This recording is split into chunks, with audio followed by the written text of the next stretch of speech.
부모도 없이 자란 것이 어디서 감히 우리 집안에 발을 들여? 시어머니는 저를 한 번도 며느리로 대한 적이 없었습니다. 내 주제에 뭘 바라는 거야? 결혼 첫날부터 시작된 모욕은 3년 동안 단 하루도 빠지지 않았습니다. 직장도 빼앗기고 명절에 갈 데도 없으니 편하겠다는 말을 들으며 버텼습니다. 그러다 임신을 알게 됐습니다. 기쁜 마음으로 시어머니께 말씀드렸더니 돌아온 건 뺨 한 대와 차가운 한마디뿐이었습니다. 지워. 하지만 저는 지우지 않았습니다. 위자료 한 푼 없이 맨몸으로 쫓겨났지만 뱃속의 아이만큼은 절대 포기할 수 없었습니다. 그리고 이혼 법정에서 시어머니가 저를 향해 온갖 모욕을 쏟아내던 바로 그 순간 저는 그 자리에서 쓰러지고 말았습니다. 그때 법정 문이 열렸습니다. 한 노신사가 들어서자 방금까지 소리치던 시어머니의 얼굴에서 핏기가 싹 사라졌습니다. 대체 무슨 일이 벌어진 걸까요? 사연 시작 전에 구독과 좋아요를 눌러주시고 어디에서 듣고 계신지 댓글 남겨주시면 그곳으로 행복이 가득할 수 있도록 바라겠습니다. 2025년 5월 서울가정법원. 서진은 이혼 조정실 앞 낀 복도에 홀로 앉아 있었습니다. 창문 사이로 들어오는 오후 햇살이 그녀의 창백한 얼굴 위로 내려앉았지만 그 따스함은 차가운 가슴속까지 닿지 못했습니다. 뱃속에서 작은 생명이 꿈틀거릴 때마다 서진은 무의식적으로 헐렁한 원피스 위로 손을 얹었습니다. 임신 6개월이었습니다. 아무도 몰랐습니다. 알려서는 안 됐습니다. 잠시 후 조정실 문이 열렸습니다. 안내원이 서진의 이름을 불렀고 그녀는 천천히 자리에서 일어났습니다. 다리가 후들거렸지만 이를 악물고 한 발짝씩 내딛었습니다. 문 앞에 서는 순간 익숙한 향수 냄새가 코끝을 스쳤습니다. 시어머니가 즐겨 뿌리던 바로 그 향이었습니다. 조정실 안에는 이미 시어머니 말숙이 자리 잡고 앉아 있었습니다. 고급 정장을 차려입은 그녀는 마치 승리를 확신한 장수처럼 당당한 자세로 서진을 내려다보았습니다. 그 옆에는 남편 준혁이 고개를 숙인 채 앉아 있었습니다. 서진과 눈도 마주치지 않았습니다. 조정위원이 서류를 넘기며 말했습니다. 양측의 이혼 의사를 확인하겠습니다. 먼저 신청인 측에서. 그때 시어머니가 손을 번쩍 들었습니다. 조정위원의 말을 자르고 나선 것입니다. 잠깐만요. 제가 먼저 할 말이 있어요. 시어머니는 자리에서 일어나 서진을 향해 걸어왔습니다. 굽 높은 구두가 마루를 때리는 소리가 조정실에 메아리 쳤습니다. 서진은 본능적으로 어깨를 움츠렸습니다. 3년 동안 수없이 맞아온 그 시선, 그 표정을 알아보았기 때문입니다. 시어머니의 입술이 천천히 열렸습니다. 보육원 출신 주제에 우리 집안에 시집와서 뭘 해먹어 보겠다고 발버둥 친 거야? 차갑고 또렷한 목소리였습니다. 조정실에 있는 모든 사람이 들을 수 있을 만큼 크게. 부모 얼굴도 모르고 자란 것이 어디서 감히 우리 집안을 기어들어와서 망신을 시켜. 서진의 얼굴이 하얗게 질렸습니다. 입술이 바르르 떨렸지만 아무 말도 나오지 않았습니다. 변명을 해봤자 소용없다는 걸 알았습니다. 3년 동안 그랬으니까요. 어머님, 그만하세요. 준혁이 작은 목소리로 말했습니다. 하지만 자리에서 일어나지는 않았습니다. 아내를 지키려는 것이 아니라 단지 자리가 불편해진 것뿐이라는 게 느껴졌습니다. 시어머니는 아들의 말을 무시하고 계속했습니다. 이혼 조정? 조정할 것도 없어요. 이 사람은 위자료 한 푼도 받을 자격이 없어요. 빈손으로 왔으니까 빈손으로 나가는 게 맞죠. 서진의 시야가 흐려지기 시작했습니다. 머리가 어지러웠습니다. 아침부터 아무것도 먹지 못했기 때문이었습니다.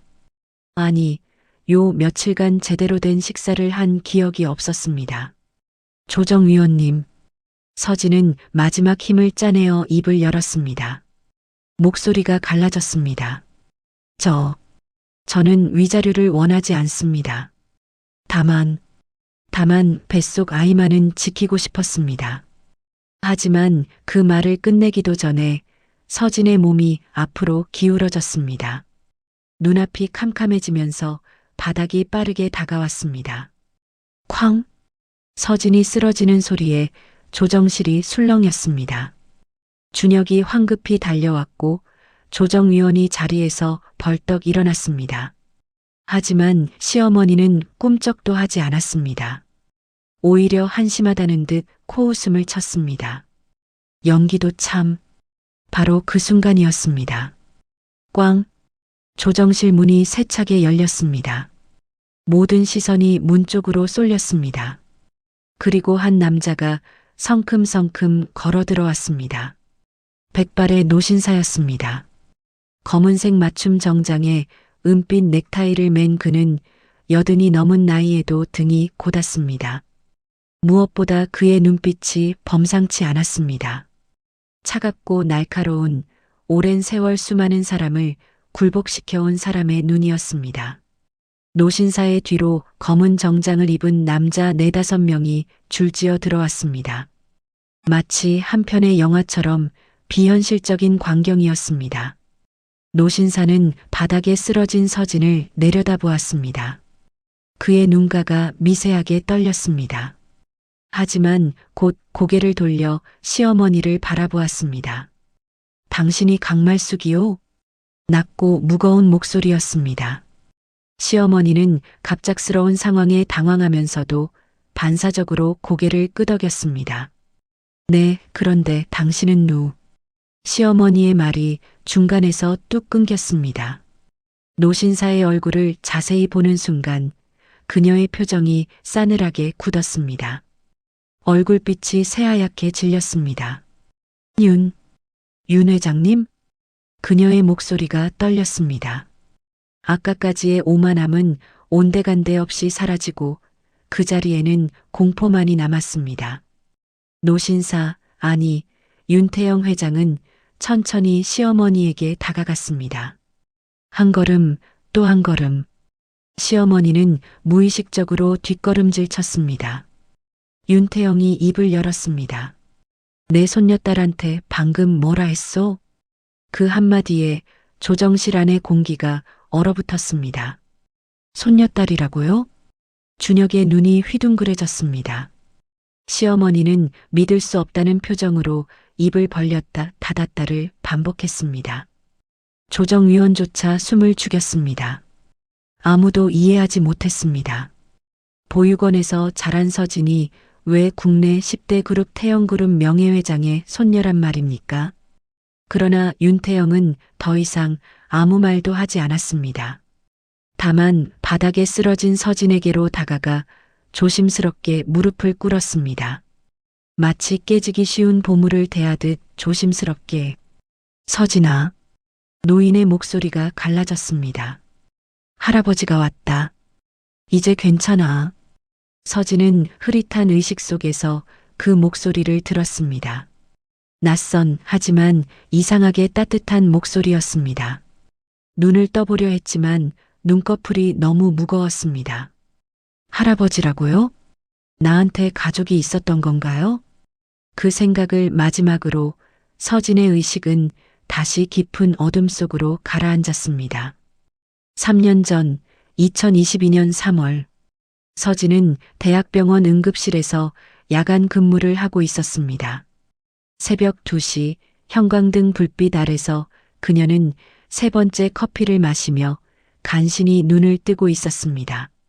29회를 살면서 익숙해진 고단함이었습니다. 혼자 살아남기 위해서는 이 정도 피로쯤은 견뎌내야 했으니까요. 그때 응급실 문이 벌컥 열렸습니다. 교통사고 환자입니다. 32살 남성, 의식 있음. 구급대원들이 들것을 밀고 들어왔습니다.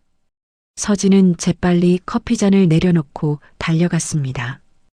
들것 위에는 정장을 입은 남자가 누워 있었습니다. 얼굴은 창백했지만 눈은 또렷이 떠 있었습니다. 성함이 어떻게 되세요? 서진이 물었습니다. 남자는 통증을 참으며 대답했습니다.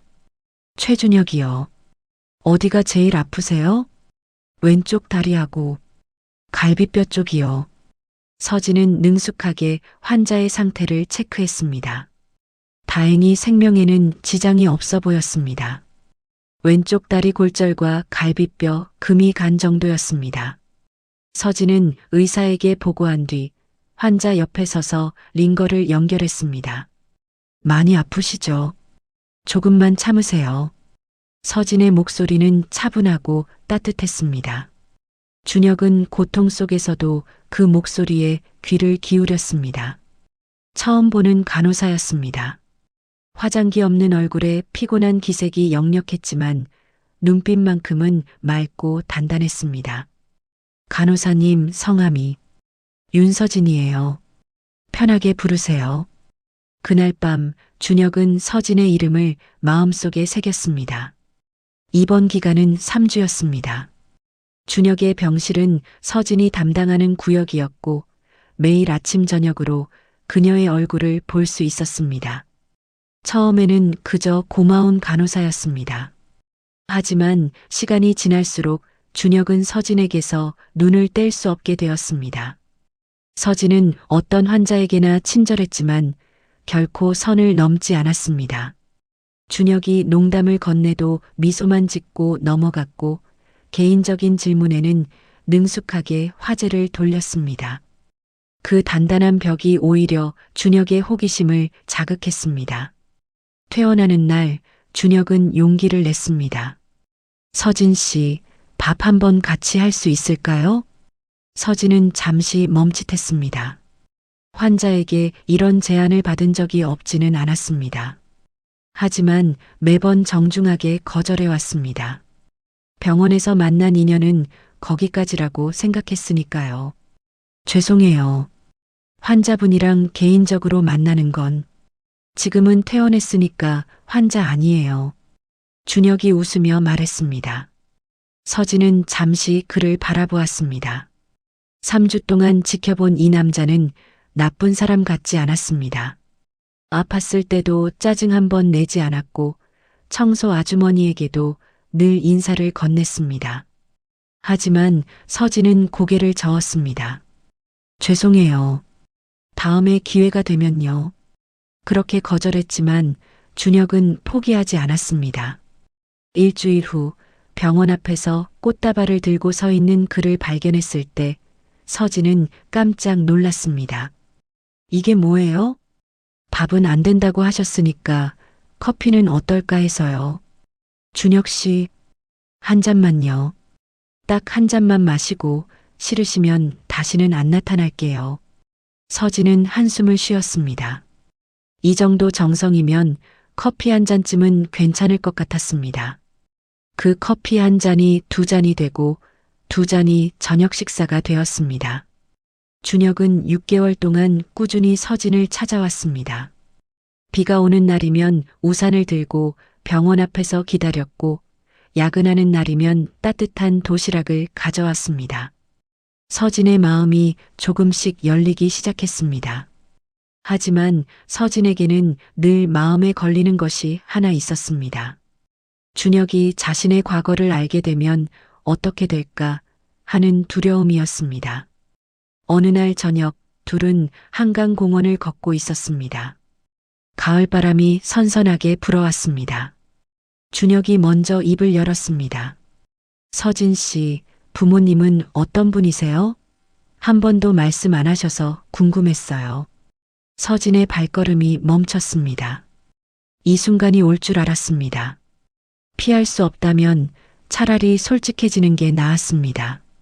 저 부모님 얼굴도 기억 못해요. 준혁이 서진을 바라보았습니다. 서진은 강물을 보며 말을 이었습니다. 5살 때 돌아가셨대요. 교통사고로. 그 뒤로 보육원에서 자랐어요. 침묵이 흘렀습니다. 서진은 준혁의 반응이 두려웠습니다. 지금까지 만났던 남자들은 이 대목에서 슬쩍 발을 뺐습니다. 집안이 없는 여자, 뒷배경이 없는 여자. 그게 현실이었습니다. 그래서요? 준혁의 목소리가 들렸습니다. 서진이 고개를 돌렸습니다. 준혁은 담담한 표정이었습니다. 그래서 뭐가 어떻다는 건데요? 준혁 씨, 저 보육원 출신이에요. 친정이 없어요. 명절에 갈 데도 없고 뒤에서 밀어줄 사람도 없어요. 알았어요. 알았다니요? 사람이 중요하지 배경이 뭐가 중요해요. 준혁이 서진의 손을 잡았습니다. 따뜻한 손이었습니다. 저는 서진 씨가 좋은 거예요. 서진 씨라는 사람이. 부모님이 누군지, 어디서 자랐는지 그런 거 상관없어요. 서진의 눈시울이 붉어졌습니다. 29회를 살면서 이런 말을 들어본 적이 없었습니다. 혼자 버텨온 세월, 누구에게도 기대지 않으려 악착같이 살아온 시간들이 떠올랐습니다. 울지 마요. 준혁이 서진의 눈물을 닦아주었습니다. 앞으로는 내가 서진 씨 가족 할게요. 나 하나면 되잖아요. 2달 후 준혁은 정식으로 청혼했습니다. 작은 레스토랑에서 무릎을 꿇고 반지를 내밀었습니다. 서진은 한참을 울다가 고개를 끄덕였습니다. 그때는 몰랐습니다. 그 따뜻한 말들이, 그 다정한 약속들이 시어머니 앞에서 얼마나 쉽게 무너져 내릴지, 사랑한다던 그 남자가 어머니와 아내 사이에서 얼마나 비겁해질 수 있는지, 그때의 서진은 그저 행복했습니다. 2022년 10월 결혼식 날, 서진은 거울 앞에 섰습니다. 순백의 웨딩드레스가 햇살을 받아 반짝였습니다. 29회를 혼자 살아온 그녀에게 오늘은 새로운 가족이 생기는 날이었습니다. 더 이상 혼자가 아니라는 사실이 믿기지 않았습니다. 예쁘다, 서진아. 준혁이 대기실로 들어와 말했습니다. 서진은 수줍게 웃었습니다. 이 남자와 평생을 함께할 것입니다. 그 생각만으로 가슴이 벅찼습니다. 예식장은 화려했습니다. 준혁의 집안이 제법 사는 편이라는 건 알고 있었지만 이 정도일 줄은 몰랐습니다. 샹들리에가 반짝이는 높은 천장, 생화로 장식된 버질로드, 수백 명의 하객들, 서진의 쪽 하객석은 대학 동기 몇 명과 병원 동료들이 전부였지만 준혁은 신경 쓰지 말라고 했습니다. 시어머니 말숙은 예식장 입구에서 하객들을 맞이하고 있었습니다. 검은색 한복을 곱게 차려입은 그녀는 누가 봐도 품이 있는 사모님이었습니다. 서진이 인사를 건네자 말숙은 환하게 웃으며 서진의 손을 잡았습니다. 어머, 우리 며느리 예쁘기도 해라. 오늘부터 내 딸이야, 딸. 따뜻한 말이었습니다. 서진은 감격했습니다. 시어머니가 자신을 딸이라고 불러주다니. 이 가족의 일원이 된 것 같아 코끝이 찡했습니다. 하지만 서진은 보지 못했습니다. 말숙이 고개를 돌리는 순간 그 입가에 스치는 싸늘한 미소를, 그리고 옆에 있던 친구에게 속삭이는 낮은 목소리를, 즉 저런 애가 우리 며느리라니. 집안 망신이 따로 없어. 예식은 순조롭게 끝났고 일주일간의 신혼여행도 꿈같이 지나갔습니다. 발리의 푸른 바다, 준혁과 함께 걸었던 해변, 석양을 바라보며 나눈 달콤한 약속들. 서진은 행복했습니다. 이제 진짜 가족이 생겼다고, 외롭지 않을 거라고 믿었습니다. 신혼여행에서 돌아온 날 서진은 시댁에 짐을 풀었습니다. 준혁이 원래 살던 집이었습니다. 시부모님과 함께 사는 것이 조금 부담스럽긴 했지만 준혁이 어머니가 외로우실 테니 당분간만이라고 했기에 서진은 고개를 끄덕였습니다. 시댁은 넓고 깨끗했습니다. 서진에게 배정된 방도 햇살이 잘 드는 좋은 방이었습니다. 말숙은 여전히 상냥했습니다. 짐 정리하는 것을 도와주고 저녁은 자기가 할 테니 쉬라고도 했습니다. 어머님, 제가 할게요. 앞으로 제가 집안일 맡을 건데요. 아이고, 첫날부터 무슨. 오늘은 쉬어. 서진은 시어머니의 배려에 감사했습니다. 이렇게 좋은 분을 어머니라고 부를 수 있다니. 보육원에서 자라며 늘 그리워했던 어머니의 온기를 느끼는 것 같았습니다. 그날 저녁 온 가족이 식탁에 둘러앉았습니다. 시아버지 동우는 말수가 적은 분이었지만 며느리에게 고생했다는 인사 정도는 건넸습니다. 서진은 긴장된 마음으로 시어머니가 차린 음식을 먹었습니다. 어머님, 음식 정말 맛있어요. 서진이 진심을 담아 말했습니다. 말숙은 미소를 지었습니다. 하지만 그 미소가 어딘가 달랐습니다. 결혼식 날의 환한 미소가 아니라 뭔가를 재는 듯한 차가운 미소였습니다. 그래, 맛있어? 네, 정말이요. 그럼 내일부터는 내가 해봐. 어디 얼마나 잘하나. 서진은 흠칫했지만 고개를 끄덕였습니다. 당연히 며느리가 집안일을 해야죠. 열심히 하면 되겠지 하고 생각했습니다. 다음 날 저녁 서진은 정성껏 저녁 식사를 준비했습니다. 병원 야근으로 지쳐 있었지만 첫 상차림이라 더 신경을 썼습니다. 시어머니가 좋아한다는 된장찌개를 끓이고 나물 반찬도 3가지나 만들었습니다. 식탁에 둘러앉은 가족들 앞에서 서진은 조심스럽게 시어머니의 반응을 살폈습니다. 말숙은 된장찌개를 한 숟갈 떠서 맛보더니 숟가락을 탁 내려놓았습니다. 이게 뭐야? 차가운 목소리였습니다. 서진의 심장이 철렁 내려앉았습니다.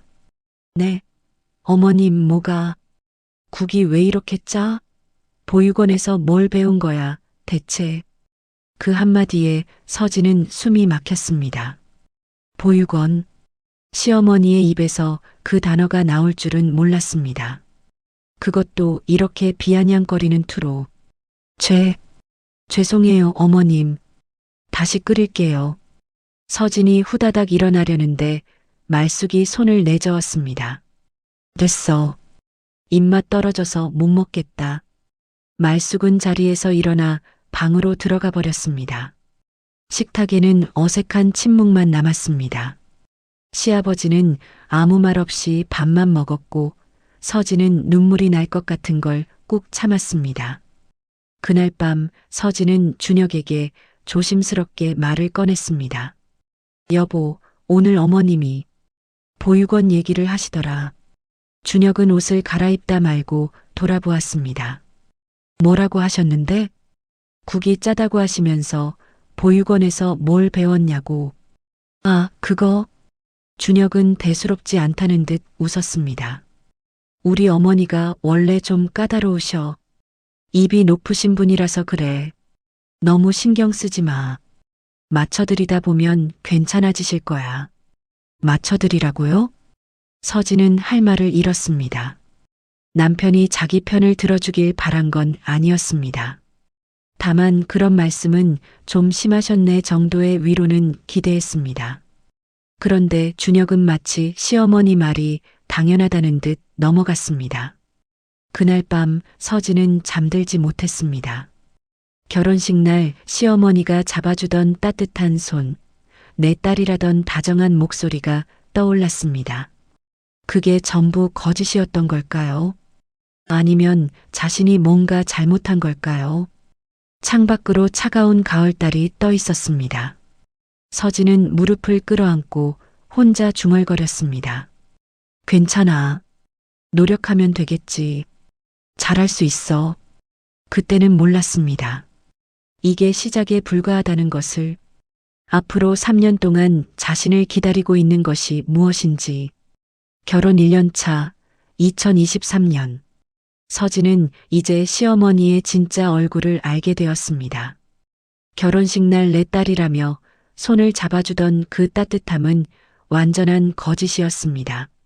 하객들 앞에서 보여주기 위한 연기였을 뿐, 문이 닫히는 순간 시어머니는 전혀 다른 사람이 되었습니다. 아침마다 서진은 새벽 5시에 일어났습니다. 시어머니보다 먼저 일어나 청소를 하고 아침 식사를 준비해야 했기 때문입니다. 병원 야간 근무를 마치고 돌아온 날에도 예외는 없었습니다. 눈이 퉁퉁 부은 채로 걸레를 들고 거실 바닥을 닦았습니다. 하지만 아무리 열심히 해도 시어머니는 만족하지 않았습니다. 이것도 청소라고 한 거야? 말숙은 거실 구석을 손가락으로 쓱 문지르며 서진을 쳐다보았습니다. 손끝에는 먼지 한 톨도 없었지만 시어머니의 눈에는 보이지 않는 더러움이 있는 모양이었습니다. 여기 봐. 이게 뭐야? 눈이 어디 달렸어? 죄송해요, 어머님. 다시 할게요. 됐어. 내가 할게. 네가 하면 2번 해야 되니까. 말숙은 한숨을 쉬며 걸레를 빼앗았습니다. 서진은 그 자리에 멍하니 서 있었습니다. 분명 3번이나 닦은 곳이었습니다. 무릎을 꿇고 구석구석 닦았습니다. 그런데도 부족하다니. 이런 일은 매일 반복되었습니다. 요리를 하면 간이 안 맞는다. 빨래를 하면 햇볕에 제대로 안 말렸다. 설거지를 하면 그릇에 물기가 남았다. 무엇을 해도 지적이 돌아왔습니다. 서진은 점점 자신이 정말 무능한 사람인 것 같은 기분이 들었습니다. 어머님, 제가 뭘 잘못한 건지 말씀해 주시면 고칠게요. 어느 날 서진이 조심스럽게 물었습니다. 진심으로 잘하고 싶었습니다. 시어머니에게 인정받고 싶었습니다. 가족으로 받아들여지고 싶었습니다. 말숙은 피식 웃었습니다. 그 웃음에는 온기가 없었습니다. 잘못한 거? 글쎄, 뭘 잘못한 걸까? 시어머니는 소파에 앉아 다리를 꼬며 서진을 올려다보았습니다. 애초에 내가 이 집에 시집 온 게 잘못이지. 서진의 얼굴이 굳었습니다. 말숙은 아무렇지 않게 말을 이었습니다. 우리 집안이 어떤 집안인데? 내가 무슨 수로 우리 준혁이한테 시집을 왔어? 부모도 없고 배경도 없고 가진 것도 없는 애가. 어머님, 내가 반대했어. 준혁이한테 수백 번을 말했어. 그런 애 데려오지 말라고. 근데 그 바보 같은 놈이 안 듣더라고. 사랑한다나 뭐라나. 말숙은 비웃듯 콧방귀를 뀌었습니다. 사랑이 밥 먹여주니? 그래서 내가 졌어. 아들이 워낙 고집을 부려서. 근데 알아도. 시어머니가 몸을 앞으로 숙이며 서진의 눈을 똑바로 바라보았습니다. 나는 널 며느리로 인정한 적 없어. 앞으로도 안 할 거야. 넌 그냥 우리 집에 얹혀 사는 사람이야. 그러니까 주제를 알고 살아. 서진은 아무 말도 할 수 없었습니다. 목구멍이 막힌 것 같았습니다. 눈물이 차올랐지만 시어머니 앞에서 울고 싶지 않았습니다. 그건 지는 것 같았으니까요. 하지만 참는데도 한계가 있었습니다. 그날 밤 서진은 방에서 혼자 울었습니다. 베개에 얼굴을 묻고 소리 없이 울었습니다. 준혁이 돌아왔을 때 눈이 부어 있었지만 서진은 피곤해서 그래라고 둘러댔습니다. 시어머니와의 일을 말해봤자 소용없다는 걸 알았기 때문입니다. 준혁은 늘 그랬습니다. 어머니가 원래 좀 그러셔. 어머니도 너한테 정드시면 달라지실 거야. 내가 좀 맞춰드려. 어머니 연세가 있으시잖아. 서진은 그 말들을 들을 때마다 가슴이 답답했습니다. 남편은 자신의 편이 아니었습니다. 아니, 편을 들 생각조차 없었습니다.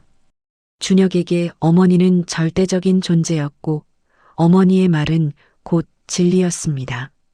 여보, 오늘 어머님이 나한테 그러셨어. 며느리로 인정한 적 없다고.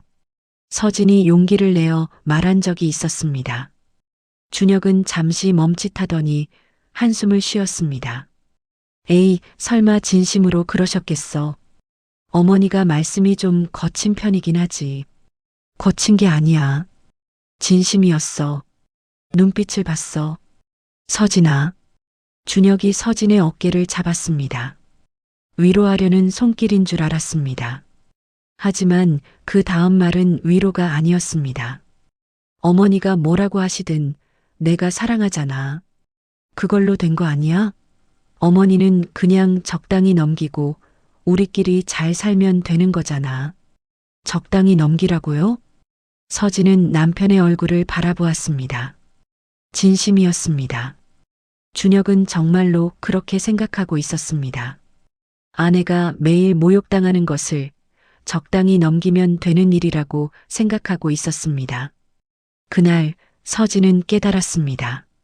이 집에서 자신은 완전히 혼자라는 것을. 시간이 흐를수록 시어머니의 구박은 더 심해졌습니다. 처음에는 집안일 지적이었지만 점점 서진의 존재 자체를 부정하는 말들이 늘어났습니다. 명절에 갈 데도 없으니 편하겠다. 추석 연휴, 온 가족이 모인 자리에서 말숙이 말했습니다. 친척들 앞에서였습니다. 서진의 얼굴이 화끈거렸지만 아무도 시어머니를 말리지 않았습니다. 준혁도 시아버지도. 그러게요, 형님. 며느리가 친정이 없으면 얼마나 마음이 편하겠어요. 시어머니의 친구가 맞장구를 쳤습니다. 서진은 고개를 숙인 채 밥만 떠먹었습니다. 눈물이 밥에 떨어지지 않도록 이를 악물었습니다. 2024년 초 시어머니는 새로운 요구를 해왔습니다. 서진아, 너 병원 그만둬야겠다. 저녁 식사 자리에서 말숙이 불쑥 말했습니다. 서진은 젓가락을 든 채 얼어붙었습니다. 네, 어머님 갑자기 무슨. 우리 집안 며느리가 밤새 병원에서 굴러다니는 꼴을 내가 어떻게 보겠어. 창피해서 사람들한테 말도 못해. 어머님, 제 직업은 간호사예요. 병원에서 일하는 게 당연한 건데. 당연해? 내가 무슨 돈이 급해서 일을 해? 준혁이 벌이가 적어? 집안이 가난해? 서진은 할 말을 잃었습니다. 시어머니의 논리는 이상했습니다. 하지만 반박할 수가 없었습니다. 반박하면 더 큰 싸움이 될 테니까요. 저 야간 근무는 줄일게요. 파트타임으로 바꿀게요. 파트타임? 말숙은 눈을 가늘게 떴습니다. 그래, 그거라도 해. 일단은. 그날 이후 서진은 병원에 파트타임 근무를 신청했습니다. 수간호사는 아쉬워했습니다. 서진은 실력 있는 간호사였으니까요. 하지만 서진은 가정사정이라고만 말했습니다. 월급이 절반으로 줄었습니다. 서진이 모아둔 돈도 별로 없었습니다. 결혼 전 월세와 학자금 대출을 갚느라 빠듯하게 살았으니까요. 경제적으로 완전히 시댁에 의존하게 된 것입니다. 그리고 시어머니는 바로 그것을 원했다는 걸 서진은 나중에야 깨달았습니다. 이번 달 용돈. 말숙이 봉투를 내밀었습니다. 서진이 받아보니 30만 원이었습니다. 어머님, 이게 왜 부족해? 내가 여기서 먹고 자는 게 얼만데. 그것도 감사할 줄 알아야지. 서진은 그 봉투를 손에 쥔 채 아무 말도 하지 못했습니다. 30살이 넘은 어른이 시어머니에게 용돈을 받아야 하는 처지가 되었습니다. 밤마다 서진은 생각했습니다. 이혼을 해야 하나? 이 집을 나가야 하나? 하지만 그럴 수가 없었습니다. 준혁을 사랑했으니까요. 아직은 사랑한다고 믿고 싶었으니까요. 그리고 무엇보다 갈 곳이 없었습니다. 친정이 없었습니다. 기댈 가족이 없었습니다. 병원 기숙사는 파트타임에게는 자격이 없었습니다. 나가면 당장 길거리에 나앉아야 할 판이었습니다. 시어머니는 그걸 알았습니다. 서진이 도망칠 수 없다는 걸. 그래서 더 거침없이 구박했습니다. 내가 갈 데가 어딨어. 보육원으로 돌아갈 거야? 어느 날 말숙이 비웃으며 말했습니다. 서진은 손톱이 손바닥에 박히도록 주먹을 쥐었습니다. 하지만 아무 말도 하지 않았습니다. 할 수 없었습니다. 2024년 서진은 완전히 지쳐 있었습니다. 자존감은 바닥을 쳤고 웃는 법을 잊어버렸습니다. 병원 동료들이 안색이 안 좋다고 걱정했지만 서진은 괜찮다고만 했습니다. 괜찮지 않았지만 괜찮다고 말하는 것 외에는 방법이 없었습니다. 그때 서진은 아직 몰랐습니다. 자신의 핏줄이 누구인지, 자신을 찾아 헤매는 사람이 있다는 것을, 그리고 곧 모든 것이 뒤집힐 운명이 기다리고 있다는 것을. 2024년 12월 서진은 병원 화장실 칸에 앉아 손에 든 것을 바라보았습니다. 임신 테스트기였습니다. 2줄, 선명한 2줄이 떠 있었습니다. 심장이 쿵쾅거렸습니다. 손이 떨렸습니다. 믿기지 않았습니다. 아이가 생겼습니다. 서진은 한참 동안 그 2줄을 바라보았습니다. 눈물이 흘렀습니다. 기쁨의 눈물이었습니다. 31살 결혼한 지 2년이 넘도록 아이 소식이 없어서 은근히 걱정했었습니다. 시어머니는 대놓고 말하지는 않았지만 아이도 없으면서라는 핀잔을 몇 번 준 적이 있었습니다. 이제 아이가 생겼습니다. 나의 아이. 내 뱃속에서 자라고 있는 작은 생명. 서진은 배 위에 손을 얹었습니다. 아직 아무것도 느껴지지 않았지만 거기에 생명이 있다는 사실만으로 가슴이 벅찼습니다. 안녕, 아가야. 서진은 작은 목소리로 속삭였습니다. 엄마야. 엄마가 잘 지켜줄게. 그날 저녁 서진은 산부인과에 들러 정식으로 검사를 받았습니다. 임신 6주차였습니다. 의사는 초음파 화면을 보여주며 말했습니다. 여기 보이시죠? 아직 작지만 심장 박동이 시작됐어요. 화면 속 깜빡이는 작은 점. 그것이 아기의 심장이었습니다. 서진은 눈물을 참을 수 없었습니다. 세상에서 가장 아름다운 광경이었습니다. 집으로 돌아오는 길, 서진은 고민했습니다. 누구에게 먼저 말해야 할까? 준혁에게? 아니면 시어머니에게? 결혼 생활 2년 동안 배운 것이 있었습니다. 이 집에서는 시어머니가 모든 것을 먼저 알아야 했습니다. 준혁에게 먼저 말하면 시어머니는 나는 왜 나중에 알았냐며 서운해했습니다. 그 서운함은 며칠간의 구박으로 돌아왔습니다. 그래서 서진은 시어머니에게 먼저 말하기로 했습니다. 이번에는 다를 거라고 생각했습니다. 아이 소식이니까요. 손주 소식이니까요. 아무리 자신을 싫어해도 손주는 기뻐하시지 않을까요? 저녁 식사 후 서진은 시어머니를 조심스럽게 불렀습니다. 어머님, 드릴 말씀이 있어요. 말숙은 소파에 앉아 TV를 보고 있었습니다. 고개도 돌리지 않고 대답했습니다. 뭔데? 저 임신했어요. 그 순간 시어머니의 손이 멈췄습니다. 리모컨을 쥔 손이 공중에서 얼어붙었습니다. 천천히 고개를 돌려 서진을 바라보았습니다. 뭐라고? 아이가 생겼어요, 어머님. 6주째예요. 서진은 떨리는 목소리로 말했습니다. 시어머니의 표정을 살폈습니다. 기쁨? 놀라움? 그런 것을 기대했습니다. 하지만 시어머니의 얼굴에 떠오른 것은 전혀 다른 감정이었습니다. 차가움, 그리고 분노. 지금 무슨 소리야? 말숙이 자리에서 일어났습니다. 서진에게 한 걸음, 또 한 걸음 다가왔습니다. 서진은 본능적으로 뒷걸음질 쳤습니다. 어머님, 왜 그러세요? 좋은 소식인데. 좋은 소식? 말숙의 목소리가 높아졌습니다. 내 뱃속에 있는 게 좋은 소식이라고?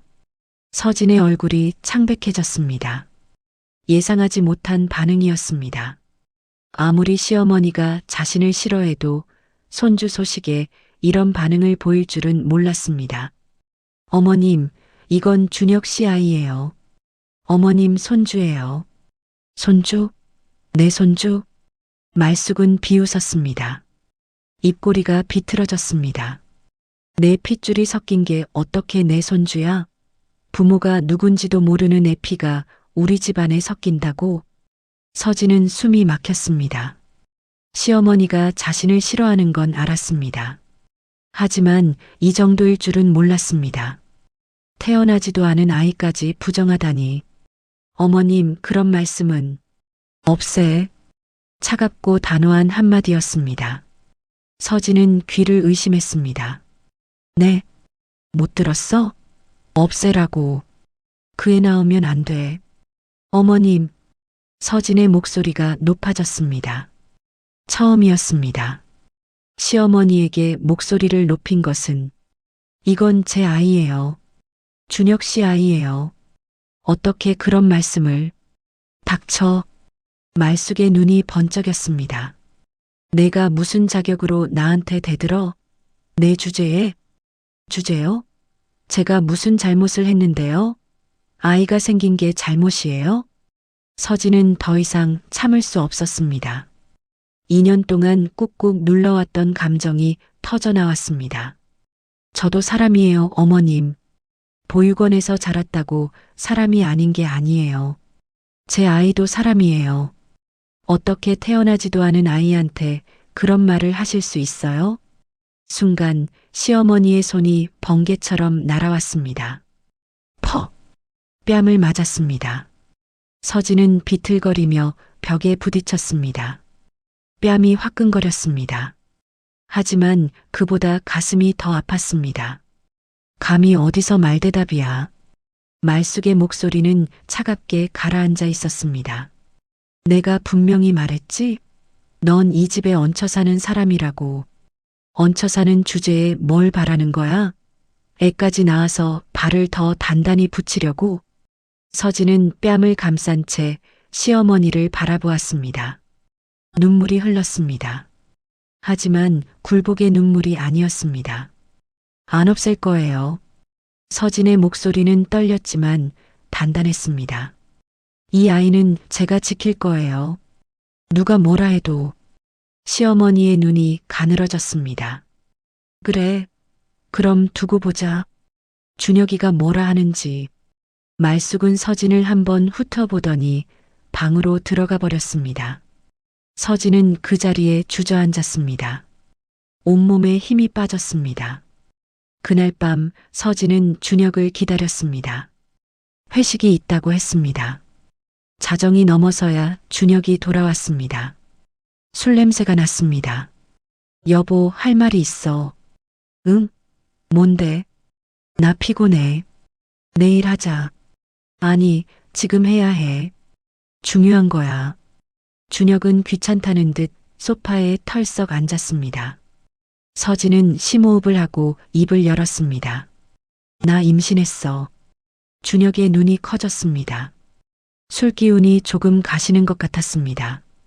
뭐? 진짜? 응. 6주째야. 와. 진짜?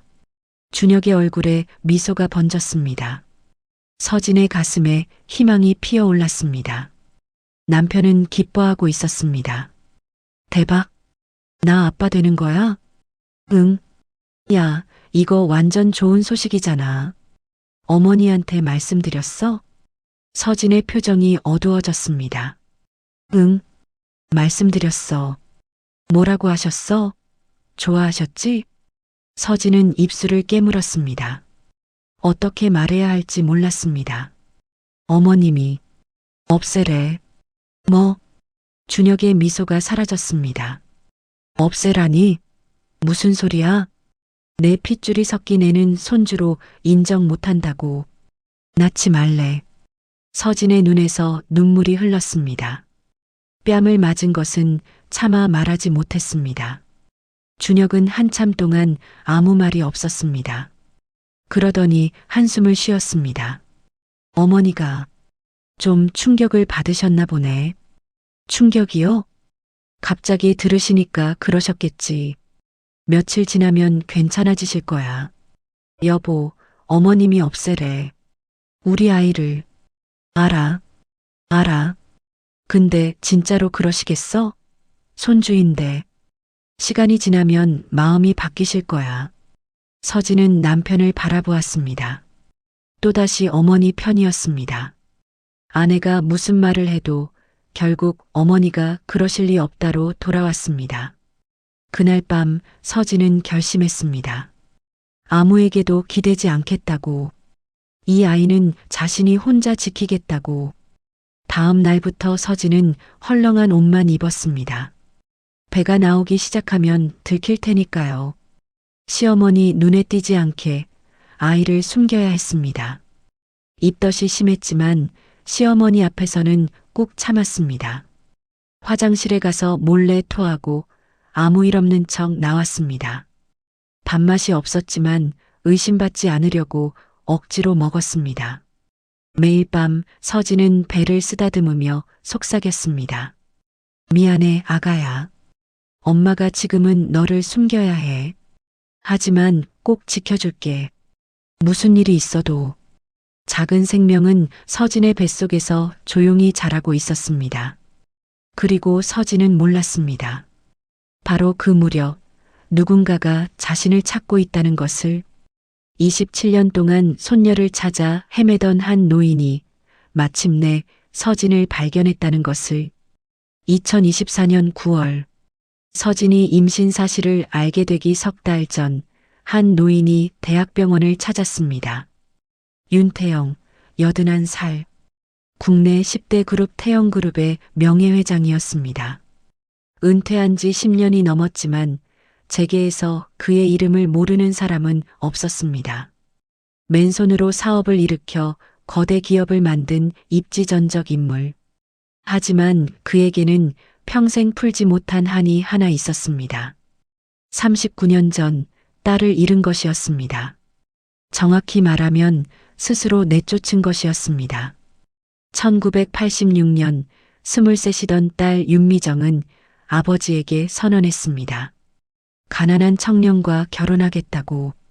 그 청년은 대학도 못 나온 공장 노동자였습니다. 태영은 펄쩍 뛰었습니다. 재벌가의 외동딸이 그런 남자와 결혼한다니. 체면이 말이 아니었습니다.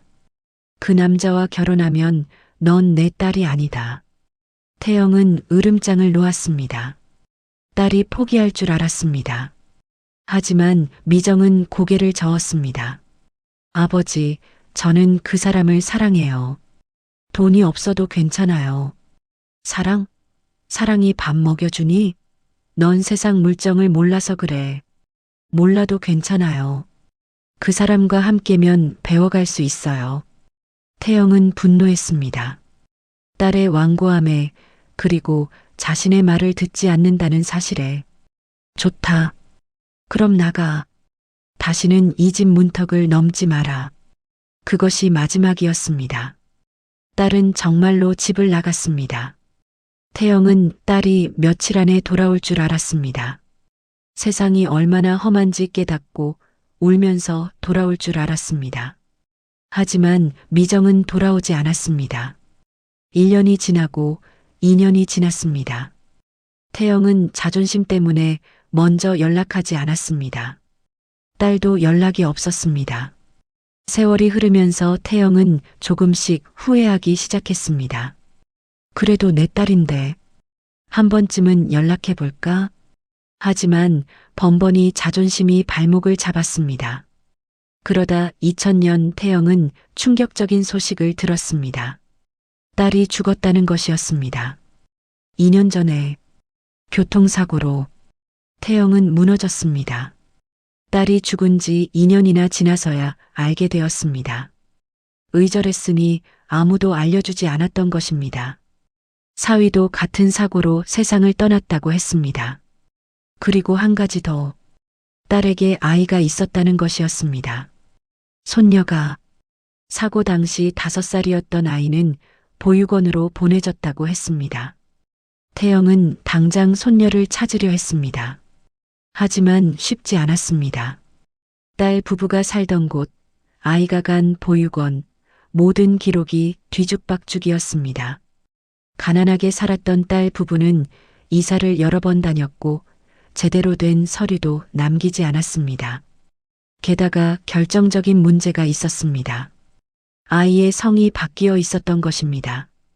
딸의 성은 윤 씨였습니다. 사위의 성은 박 씨였습니다. 아이는 박서진이라는 이름으로 태어났습니다. 하지만 보육원에 입소하면서 성이 바뀌었습니다. 보육원 원장의 성을 따라 윤서진이 된 것입니다. 박서진에서 윤서진으로 이 두 번의 성씨 변경이 추적을 어렵게 만들었습니다. 태영은 사람을 풀어 전국의 보육원을 뒤졌지만 손녀를 찾지 못했습니다. 세월이 흘렀습니다. 5년, 10년, 20년.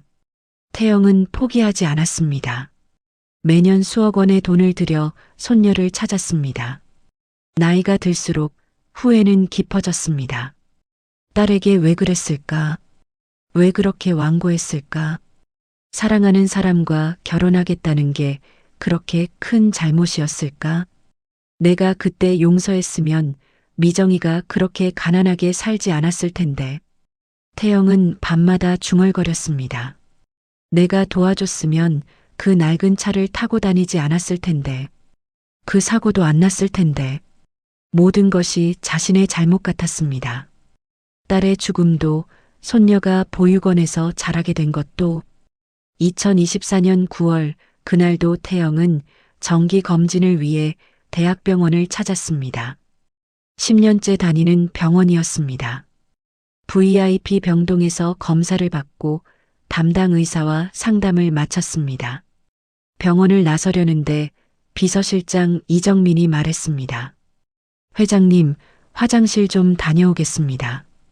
그래, 다녀와. 태영은 복도 의자에 앉아 기다렸습니다. 창밖으로 가을 햇살이 쏟아지고 있었습니다. 나뭇잎이 노랗게 물들기 시작한 계절이었습니다. 미정이가 좋아하던 계절이었습니다. 그때 복도 저쪽에서 한 여자가 걸어왔습니다. 흰색 간호사복을 입은 젊은 여자였습니다. 서류 뭉치를 들고 바쁘게 걸어가고 있었습니다. 태영은 무심코 그녀를 바라보았습니다. 그리고 심장이 멈추는 것 같았습니다. 그 얼굴, 그 눈, 그 코, 그 입술, 미정이었습니다. 아니, 미정이일 리가 없었습니다. 딸은 26년 전에 죽었으니까요. 하지만 저 여자는 젊은 시절의 미정이와 너무나 닮아 있었습니다. 태영은 자리에서 벌떡 일어났습니다. 심장이 미친 듯이 뛰었습니다. 여자는 태영을 스쳐 지나갔습니다. 잠깐 눈이 마주쳤습니다. 여자는 고개를 살짝 숙여 인사했습니다. 병원에서 마주친 환자 보호자에게 하는 예의 바른 인사였습니다. 그리고 사라졌습니다. 복도 끝으로 태영은 멍하니 서 있었습니다. 온몸이 떨렸습니다. 회장님, 왜 그러십니까? 이정민이 돌아와서 물었습니다. 태영의 얼굴이 창백한 것을 보고 놀란 표정이었습니다. 회장님, 어디 불편하십니까? 의사 선생님을 부를까요? 아니다. 괜찮아. 태영은 고개를 저었습니다. 하지만 목소리가 떨렸습니다. 정민아. 네, 회장님. 방금 지나간 간호사 봤지? 이정민은 고개를 갸웃거렸습니다. 간호사요? 아, 서류 들고 가던 분이요? 그래. 그 사람. 태영은 침을 삼켰습니다. 가슴이 터질 것 같았습니다. 그 사람 이름 좀 알아봐. 신상을 조사해. 네. 갑자기 무슨. 얼굴이 너무 닮았어. 태영의 눈에 눈물이 고였습니다. 81살 노인의 눈에서 눈물이 흘렀습니다. 미정이 얼굴이야. 내 딸 미정이. 이정민은 잠시 말을 잃었습니다. 10년 넘게 회장 곁에서 일하면서 손녀 찾기에 얼마나 많은 돈과 시간을 쏟았는지 잘 알고 있었습니다. 그리고 그것이 번번이 실패로 돌아갔다는 것도 알겠습니다, 회장님. 바로 알아보겠습니다. 그날부터 이정민은 조사에 착수했습니다. 간호사의 이름은 윤서진. 나이는 31살. 대학병원 응급실 소속으로 현재는 파트타임으로 근무 중이었습니다. 이정민은 더 깊이 파고들었습니다. 윤서진의 과거를, 출생 기록을, 가족관계를, 그리고 충격적인 사실을 발견했습니다. 윤서진의 원래 이름은 박서진이었습니다. 1993년생, 부모는 1998년 교통사고로 사망, 이후 보육원에 입소하면서 성이 바뀌었습니다. 1998년, 부모 사망, 보육원, 모든 퍼즐이 맞아 떨어졌습니다. 이정민은 떨리는 손으로 보고서를 정리했습니다. 그리고 회장님을 찾아갔습니다. 회장님, 이정민의 목소리도 떨렸습니다. 찾은 것 같습니다. 27년 만에 태영은 보고서를 받아들었습니다. 한 장 한 장 넘겼습니다. 출생 기록, 부모 사망 신고서, 보육원 입소 기록, 성씨 변경 서류, 모든 것이 일치했습니다.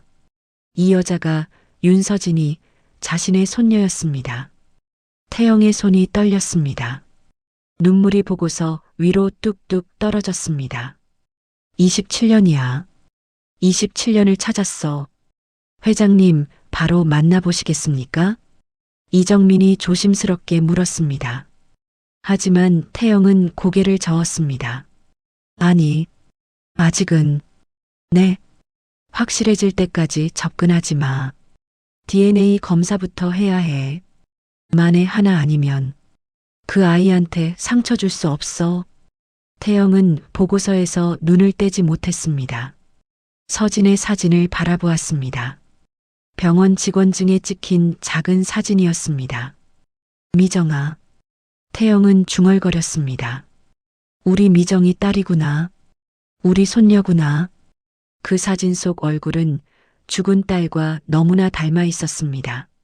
한편 서진은 아무것도 몰랐습니다. 그날 복도에서 마주친 백발 노인이 누구인지, 그 노인이 왜 자신을 그토록 놀란 눈으로 바라보았는지, 그리고 그 만남이 자신의 인생을 어떻게 바꿔놓을지, 서진은 그저 평범한 하루를 보냈습니다. 환자들을 돌보고 서류를 정리하고 퇴근 후에는 시댁으로 돌아가 시어머니의 눈치를 보았습니다. 그녀는 몰랐습니다. 자신에게 가족이 있다는 것을, 27년 동안 자신을 찾아 헤맨 사람이 있다는 것을, 그리고 곧 모든 것이 달라질 것이라는 것을. 2달 후 서진은 임신 사실을 알게 됩니다. 그리고 시어머니에게 아이를 지우라는 말을 듣게 됩니다. 하지만 그 순간에도 누군가는 서진을 지켜보고 있었습니다. 손녀를 찾은 할아버지가 확실한 증거를 모으며 다가갈 날을 기다리며 2025년 3월 서진의 배는 이제 감출 수 없을 만큼 불러 있었습니다. 임신 4개월. 아무리 헐렁한 옷을 입어도 한계가 있었습니다. 겨울 동안은 두꺼운 외투와 니트로 버텼지만 봄이 오면서 옷이 얇아졌고 체형의 변화를 숨기기가 점점 어려워졌습니다. 그날도 서진은 최대한 품이 넓은 원피스를 입고 부엌에서 아침 준비를 하고 있었습니다. 프라이팬 위에서 계란이 익어가는 냄새에 속이 울렁거렸지만 이를 악물고 참았습니다. 입덧은 석 달째 계속되고 있었습니다. 서진아. 등 뒤에서 시어머니의 목소리가 들렸습니다. 서진은 반사적으로 몸을 돌렸습니다. 그 순간 원피스 자락이 배에 달라붙었습니다. 시어머니의 시선이 서진의 배 위에서 멈췄습니다. 서진의 심장이 얼어붙었습니다. 말숙은 한동안 아무 말 없이 서진의 배를 응시했습니다. 그리고 천천히 눈을 가늘게 떴습니다. 그 표정은 서진이 가장 두려워하던 것이었습니다. 배가 나온 것 같은데. 아, 아니에요. 요즘 살이 좀 쪘나 봐요. 서진은 황급히 앞치마로 배를 가렸습니다. 하지만 이미 늦었습니다. 시어머니의 눈은 이미 모든 것을 읽어버린 뒤였습니다. 말숙이 서진에게 다가왔습니다. 그리고 아무 예고 없이 서진의 앞치마를 잡아 젖혔습니다. 얇은 원피스 아래로 드러난 배는 누가 봐도 임신한 사람의 배였습니다. 이게 뭐야? 시어머니의 목소리가 떨렸습니다. 분노로. 내가 없애라고 했지? 내 말 무시하고 안 없앤 거야? 어머님, 이건 제 아이예요. 없앨 수 없어요. 지금 나한테 대드는 거야? 대드는 게 아니에요. 엄마로서 당연한. 엄마, 내가 무슨 자격으로 엄마야? 말숙은 서진을 밀치듯 지나가며 내뱉었습니다. 두고 봐. 내가 가만 안 둘 테니까. 시어머니는 방으로 들어가 문을 쾅 닫았습니다. 서진은 부엌벽에 기대어 허탈하게 서 있었습니다. 손이 떨렸습니다. 무슨 일이 벌어질지 두려웠습니다. 하지만 아이를 포기할 수는 없었습니다. 그리고 시어머니의 반격은 서진이 상상한 것보다 훨씬 교묘했습니다. 며칠 후 서진은 대학 동기를 만났습니다. 간호대 시절 같은 실습조였던 남자 동기 한성호였습니다. 성호는 지금 다른 병원에서 간호사로 일하고 있었고 오랜만에 연락이 닿아 커피 한 잔을 마시기로 한 것이었습니다. 평범한 만남이었습니다. 학창 시절 이야기를 나누고 서로의 근황을 물었습니다. 서진은 결혼 생활의 어려움은 내색하지 않았고 1시간 남짓 이야기를 나눈 뒤 헤어졌습니다. 하지만 서진은 몰랐습니다. 그 카페 건너편에서 누군가가 카메라를 들고 있었다는 것을. 시어머니가 보낸 사람이었습니다. 말숙은 며칠 전부터 서진의 뒤를 밟게 했습니다. 서진이 누구를 만나는지, 어디를 가는지, 약점이 될 만한 것이 있는지, 그리고 마침내 원하는 것을 얻었습니다. 서진이 낯선 남자와 카페에서 마주 앉아 웃고 있는 사진을. 사진만 보면 마치 연인처럼 보였습니다. 서진이 웃는 얼굴, 남자가 커피를 건네는 장면, 둘이 고개를 맞대고 이야기하는 모습, 맥락을 모르면 오해할 수밖에 없는 장면들이었습니다. 그날 저녁 준혁이 퇴근했을 때 시어머니는 아들을 방으로 불렀습니다. 그리고 사진을 내밀었습니다. 준혁아, 이게 뭔지 알겠니? 준혁은 사진을 보고 얼굴이 굳어졌습니다. 이게 서진이야? 그래, 내 아내야. 오늘 낮에 찍은 거야. 이 남자는 누구야? 내가 어떻게 알겠니? 내 아내가 밖에서 만나는 남자를. 말숙은 슬픔에 잠긴 표정을 지었습니다. 연기였습니다. 완벽한 연기. 준혁아, 어머니가 이런 말하기 싫지만 서진이가 뱃속에 아이가 있거든. 뭐? 서진이가 임신했다고? 준혁의 눈이 커졌습니다. 2가지 충격이 동시에 밀려왔습니다. 아내의 임신, 그리고 낯선 남자와의 사진. 어머니, 설마 그게. 어머니는 아무 말 안 할게. 내가 판단해. 말숙은 능숙하게 독을 심었습니다. 직접 말하지 않았습니다. 암시만 했습니다. 하지만 그 암시는 어떤 직접적인 말보다 강력했습니다. 그날 밤 준혁은 서진에게 사진을 내밀었습니다. 서진아, 이게 뭐야? 설명해봐. 서진은 사진을 보고 당황했습니다. 자신과 성우가 카페에 앉아 있는 사진이었습니다. 이건 대학 동기야. 오랜만에 만나서 커피 마신 거야. 여보, 이건 정말 아무것도 아니야. 대학 동기, 남자를?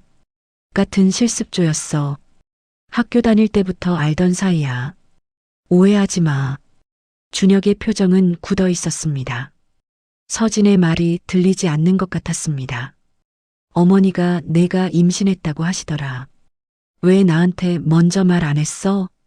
그건 말하려고 했어. 어머님이 없애래서 어떻게 해야 할지 몰라서. 어머니가 없애래? 진짜?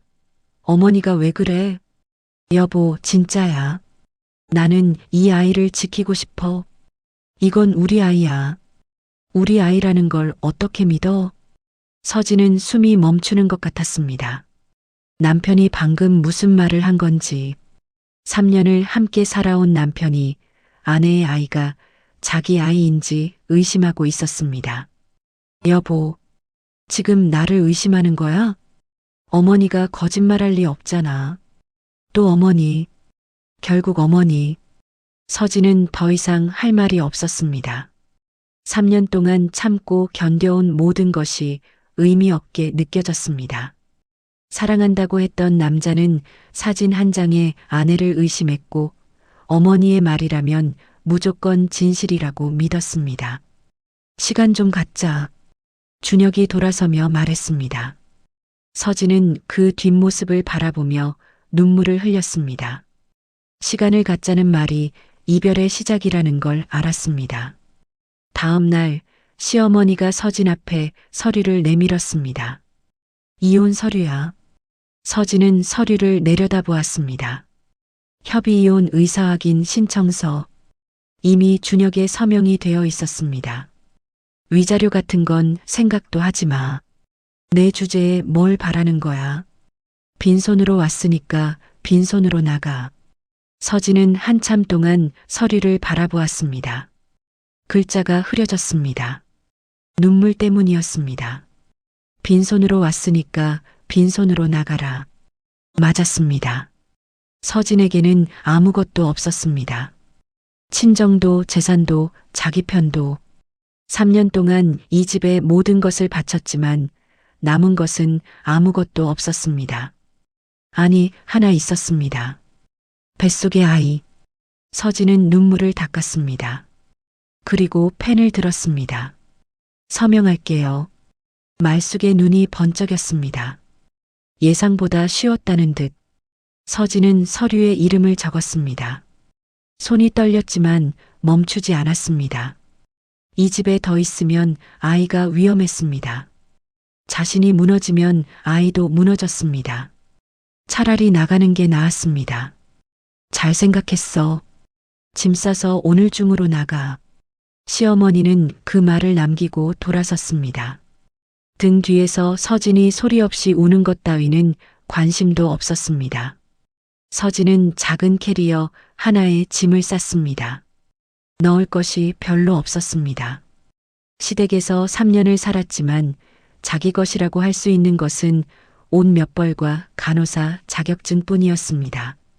현관문을 나서는 순간 서진은 뒤를 돌아보지 않았습니다. 돌아보면 주저앉을 것 같았으니까요. 그날 밤 서진은 역 근처 고시원에 방을 잡았습니다. 보증금 없이 월세만 내면 되는 2평짜리 좁은 방이었습니다. 침대 하나가 방의 절반을 차지했고 작은 창문 너머로 네온사인 불빛이 깜빡였습니다. 서진은 침대에 앉아 배를 어루만졌습니다. 아이가 발로 차는 것이 느껴졌습니다. 처음 느끼는 태동이었습니다.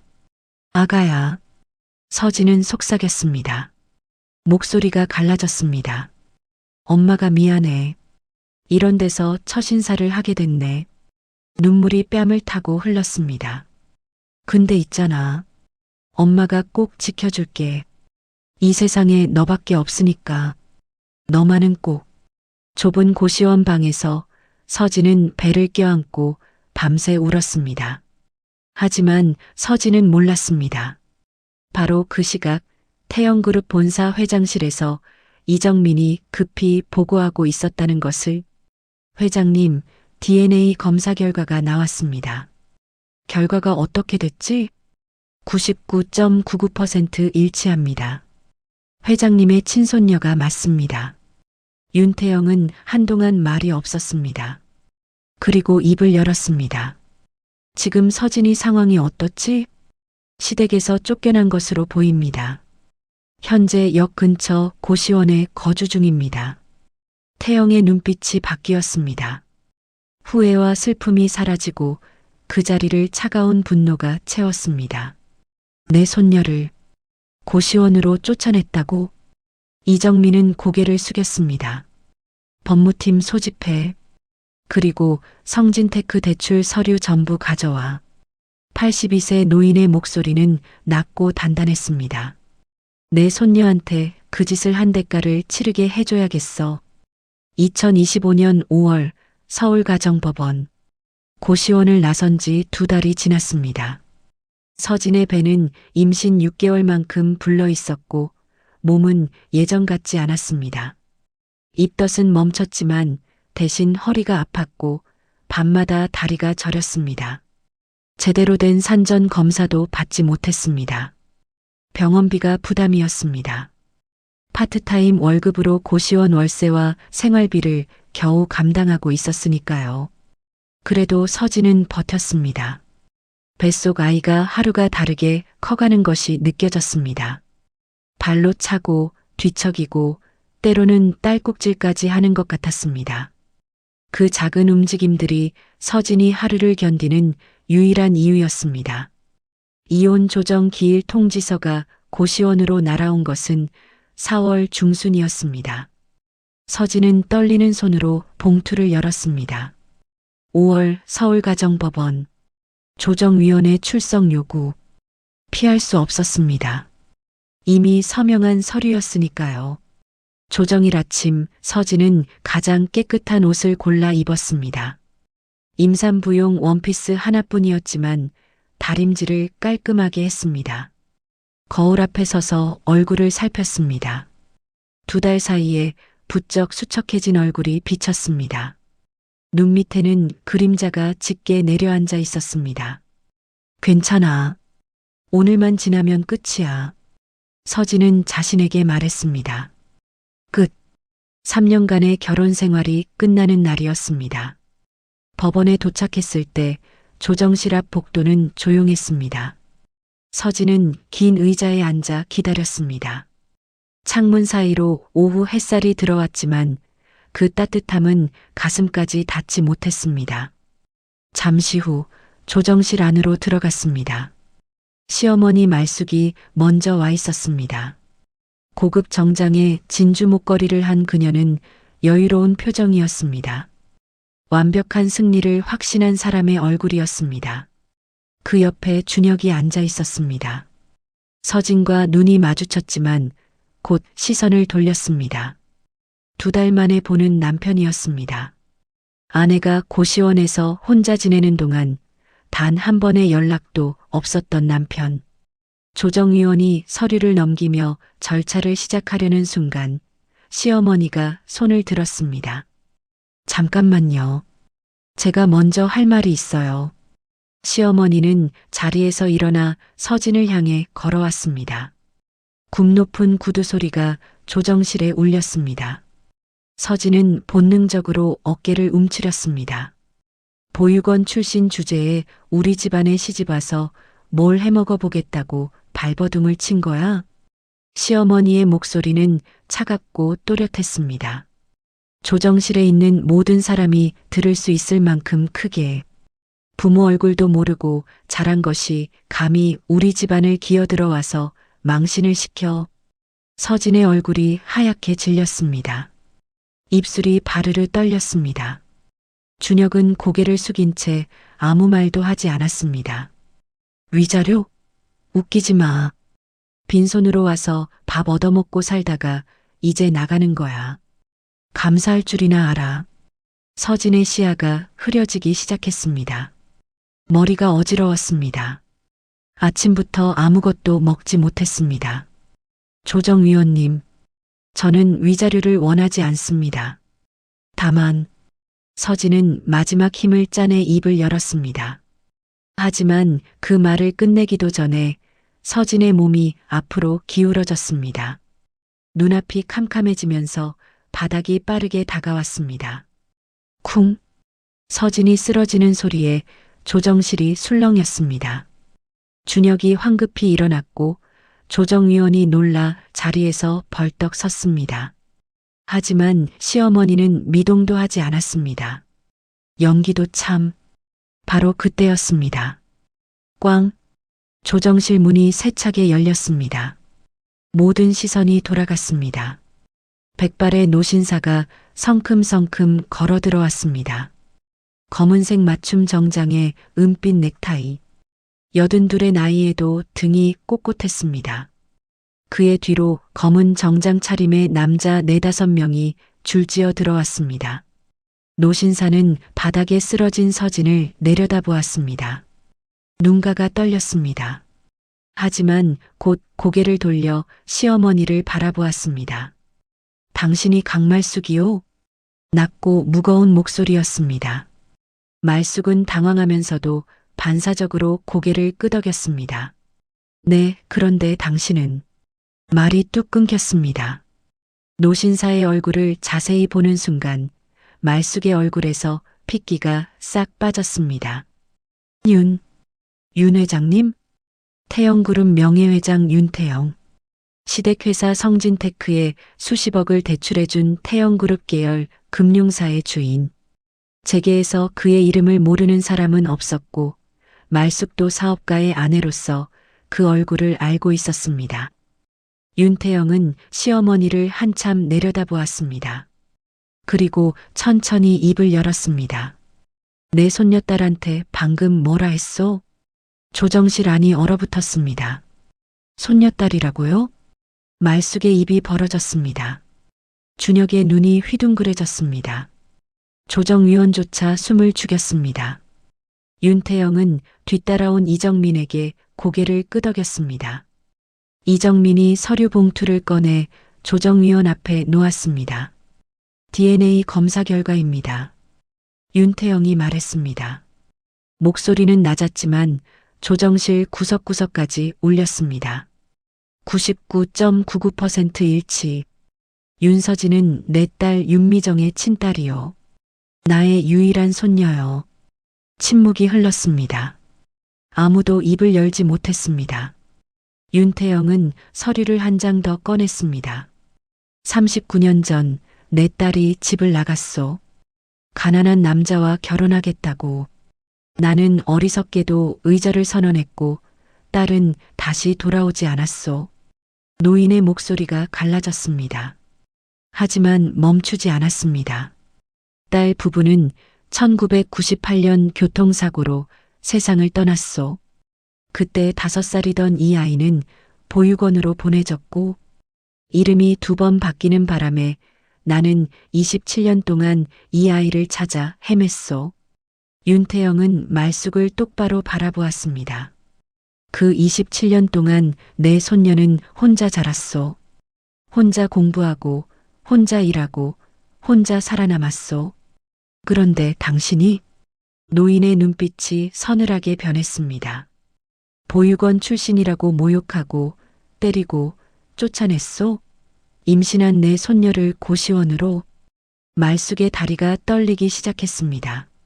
얼굴이 백지장처럼 하얘졌습니다. 회장님, 그게... 저는 몰랐습니다. 정말로 몰랐으면 되는 거요? 보육원 출신이면 사람이 아니오?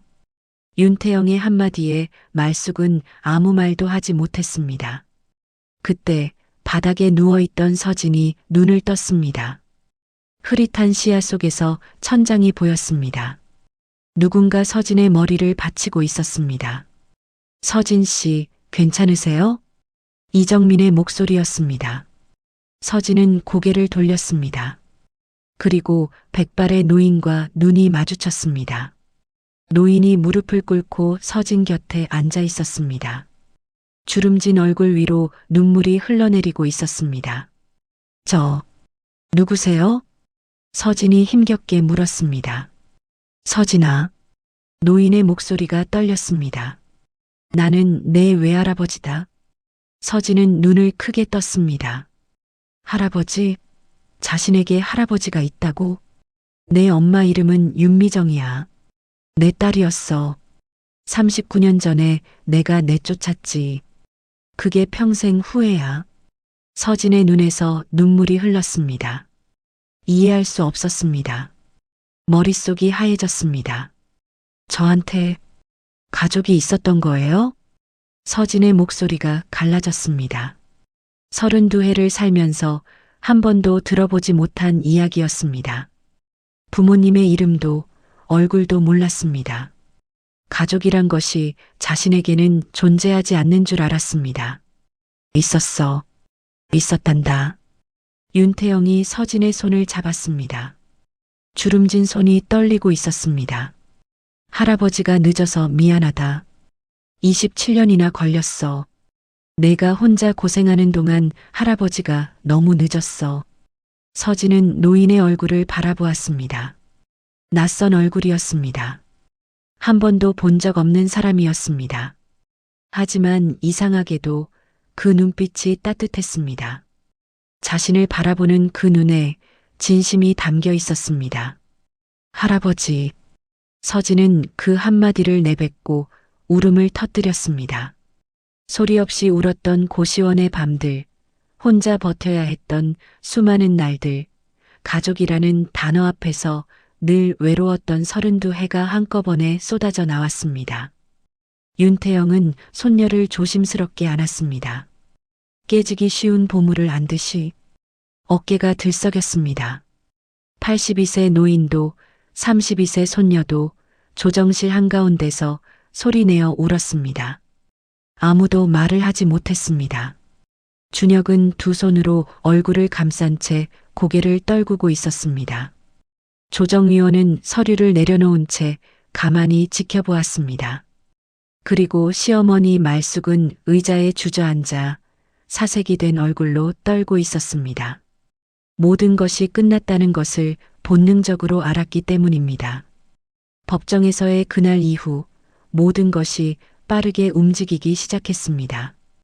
윤태영은 손녀를 고시원에서 꺼내 자신의 집으로 데려왔습니다.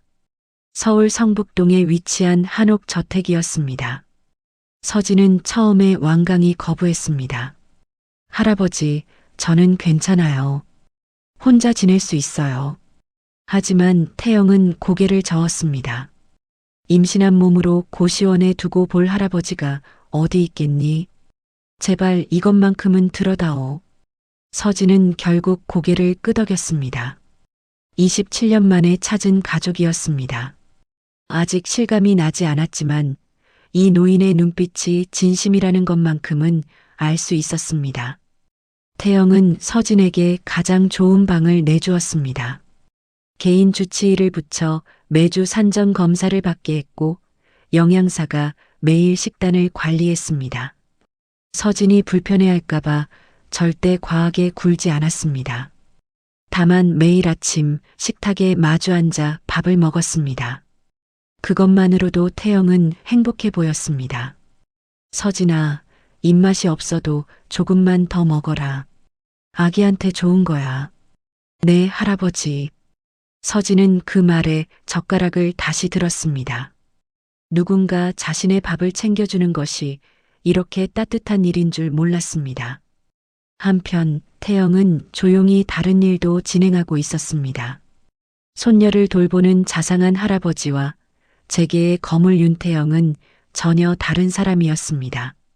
손녀 앞에서는 눈가에 주름이 잡히도록 웃었지만 회장실에서는 표정 하나 바뀌지 않는 냉철한 경영인이었습니다. 정민아, 성진테크 대출 현황 보고해. 네, 회장님. 성진테크는 저희 태영캐피탈에서 50억 원을 대출받았습니다. 만기일은 올해 6월입니다. 연장 심사 결과는 신용등급이 하락해서 연장 기준에 미달합니다. 규정상 연장 거부가 가능합니다. 규정대로 처리해. 그것이 전부였습니다. 특별한 지시도 감정적인 명령도 없었습니다. 그저 규정대로. 하지만 그 규정대로가 성진테크에는 사형 선고나 다름없었습니다. 50억? 중소기업 성진테크에게 그 금액은 회사의 핏줄과 같았습니다. 설비 투자와 운영 자금의 상당 부분이 그 대출에 의존하고 있었습니다. 만기 연장이 안 되면 한꺼번에 갚아야 했고 그만한 현금은 어디에도 없었습니다. 6월 성진테크의 대출 만기 통보가 날아갔습니다. 시아버지 동호는 급히 다른 금융사를 찾아다녔지만 어디서도 대출을 해주려 하지 않았습니다. 태영그룹 계열사에서 연장을 거부한 회사에 누가 돈을 빌려주겠습니까? 성진테크는 부도 위기에 몰렸습니다. 하지만 이것은 시작에 불과했습니다. 이정민이 태영에게 추가 보고를 올린 것은 6월 중순이었습니다. 회장님, 성진테크 조사 과정에서 한 가지 더 발견했습니다. 뭔가? 강말숙 씨가 10년 전 성진테크의 핵심 기술 정보를 경쟁사에 넘긴 정황이 있습니다. 금전 수수 흔적도 확인됐습니다. 태영의 눈이 가늘어졌습니다. 확실한 증거인가? 은행 거래 내역과 이메일 기록이 있습니다. 경쟁사 측 관계자 진술도 확보했습니다. 검찰에 넘겨. 태영은 잠시 생각에 잠겼다가 말을 이었습니다. 아니, 잠깐. 먼저 최동호 사장한테 알려. 자기 아내가 뭘 했는지 알 권리가 있으니까. 이정민은 고개를 끄덕이고 방을 나갔습니다. 며칠 후 동호는 이정민이 가져온 서류를 보고 망치로 머리를 맞은 듯한 충격을 받았습니다. 자신이 평생 일군 회사의 기술을 아내가 경쟁사에 팔아넘겼다니. 동호는 말수가 적은 사람이었습니다. 사업에만 몰두하고 집안일은 아내에게 맡겨왔습니다. 며느리가 구박당하는 것도 알았지만 아내의 눈치가 보여 모른 척했습니다.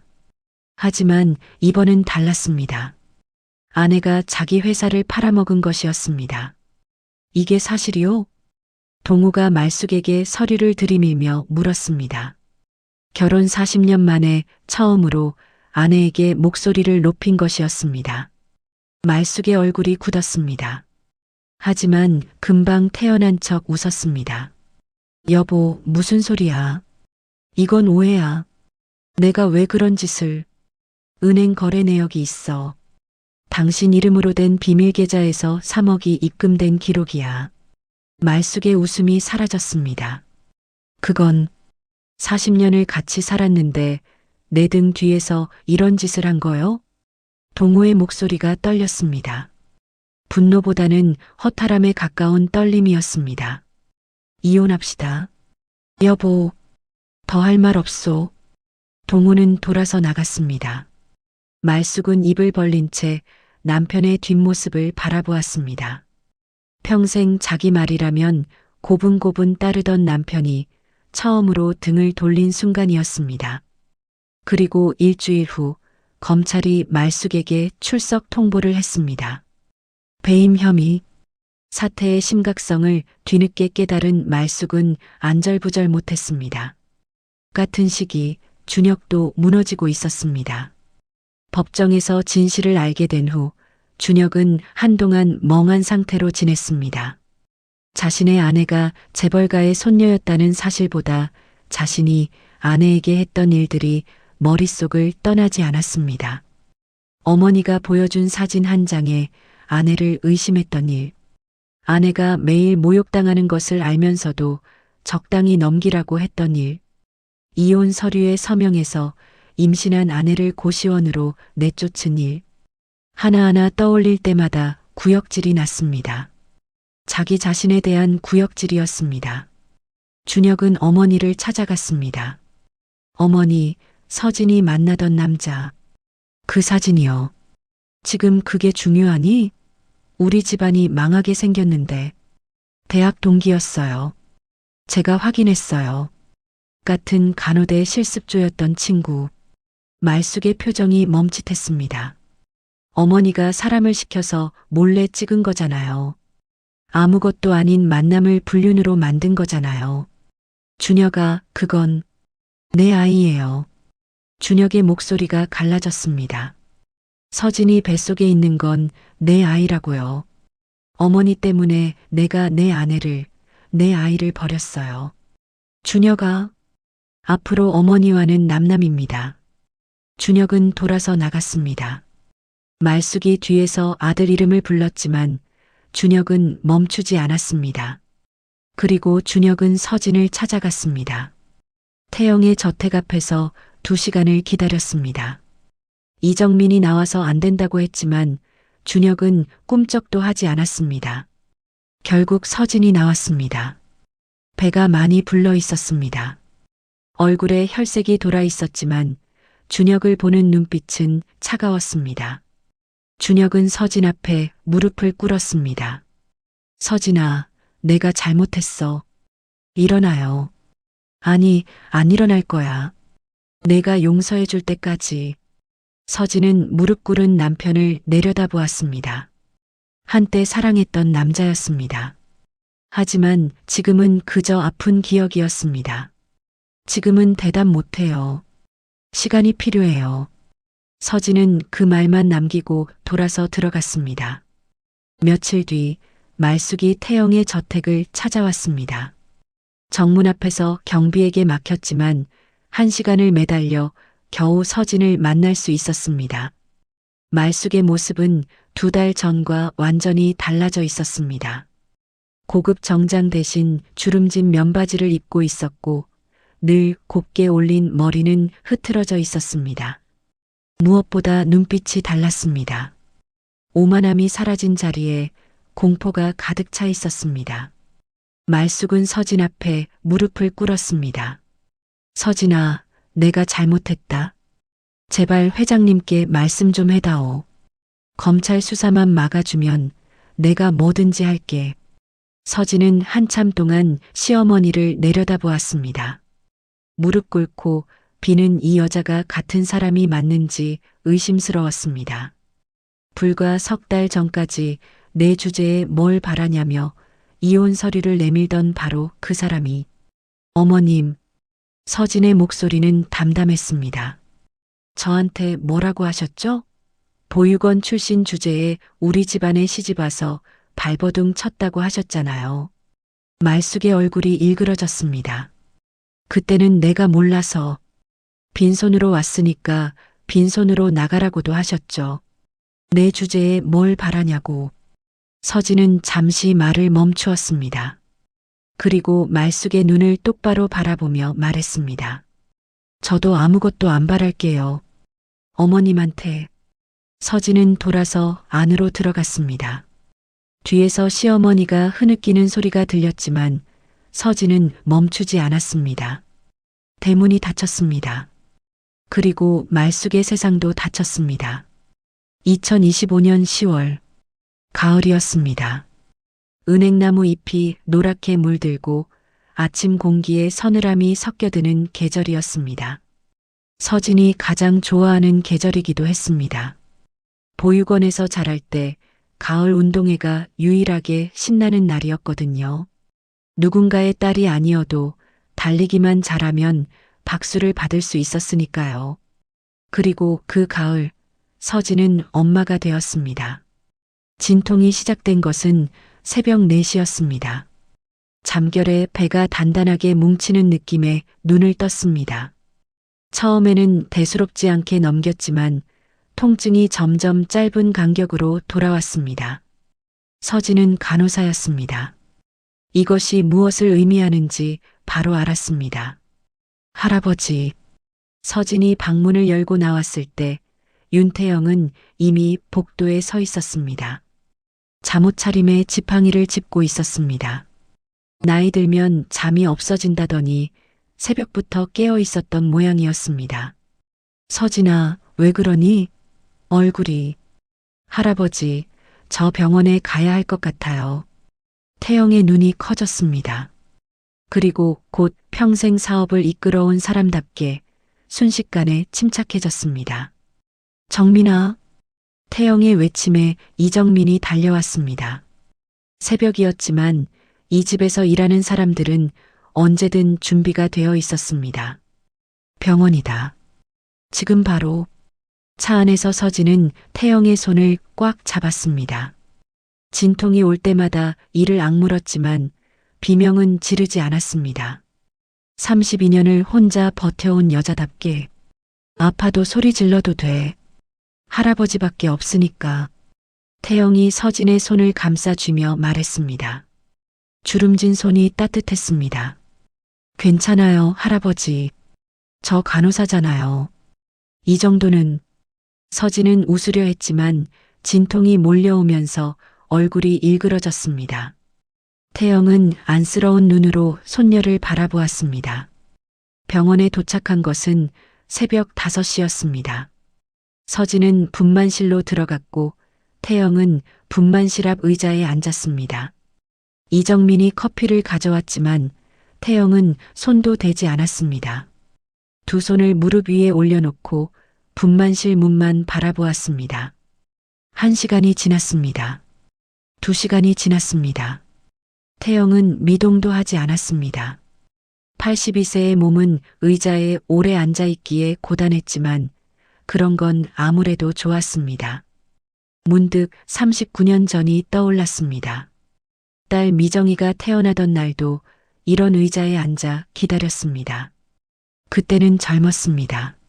사업이 막 궤도에 오르던 시기였고 첫 아이의 울음소리를 들었을 때 세상을 다 가진 것 같았습니다. 그 아이를 내쫓았습니다. 사랑하는 사람과 함께하겠다는 것이 그렇게 큰 잘못인 양. 그리고 돌이킬 수 없게 되었습니다. 미정아. 태영은 소리 없이 중얼거렸습니다. 내 딸이 오늘 엄마가 된다. 할아버지가 이번에는 꼭 지켜줄게. 아침 7시 23분. 분만실 문이 열렸습니다. 의사가 나왔습니다. 보호자분이시죠? 건강한 남자아이입니다. 3.2kg이에요. 산모도 건강합니다. 태영은 한 박자 늦게 고개를 끄덕였습니다.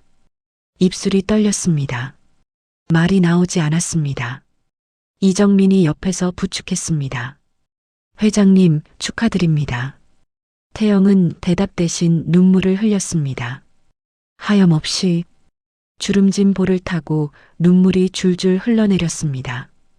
82년을 살면서 이렇게 많이 운 적이 없었습니다. 잠시 후 서진의 병실로 들어갔습니다. 서진은 지쳐 있었지만 품에 안긴 아기를 내려다보며 웃고 있었습니다. 세상에서 가장 편안한 미소였습니다. 할아버지, 보세요. 서진이 아기를 살짝 들어보였습니다. 작은 얼굴이 새빨갰습니다. 눈도 제대로 뜨지 못한 채 입을 오물거리고 있었습니다. 이름은요? 태영이 조심스럽게 물었습니다. 지우요. 윤지우. 서진은 아기를 내려다보며 말했습니다. 지혜로울 지혜 비우. 지혜롭고 비가 온 뒤에 맑게 개는 하늘처럼 살라고. 태영은 아기의 작은 손을 손가락으로 건드렸습니다. 아기가 반사적으로 할아버지의 손가락을 움켜쥐었습니다. 그 작은 힘에 태영의 심장이 무너졌습니다. 지우야. 태영의 목소리가 갈라졌습니다. 증조할아버지다. 반갑구나. 서진은 할아버지의 얼굴을 바라보았습니다. 아기 손가락을 잡고 눈물을 흘리는 82세 노인. 39년 전의 후회를 안고 27년을 헤맨 사람. 이제야 가족을 되찾은 사람. 서진도 눈물이 흘렀습니다. 하지만 이번에는 슬픈 눈물이 아니었습니다. 일주일 후 서진은 퇴원했습니다. 태영은 서진에게 성북동 저택에서 함께 살자고 했지만 서진은 정중히 사양했습니다. 할아버지, 감사해요. 정말 감사해요. 하지만 저는 제 힘으로 서고 싶어요. 서진아, 할아버지가 도와주는 게 뭐가 나쁘다고. 나쁜 게 아니에요.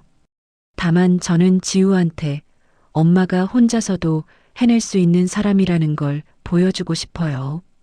태영은 잠시 서진을 바라보았습니다. 그리고 피식 웃었습니다. 미정이를 꼭 빼닮았어. 고집이.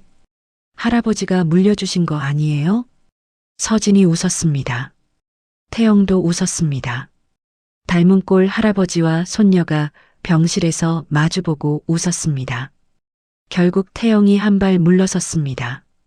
대신 서진이 구한 작은 아파트의 보증금을 보태주었고 서진은 그것만큼은 받아들였습니다.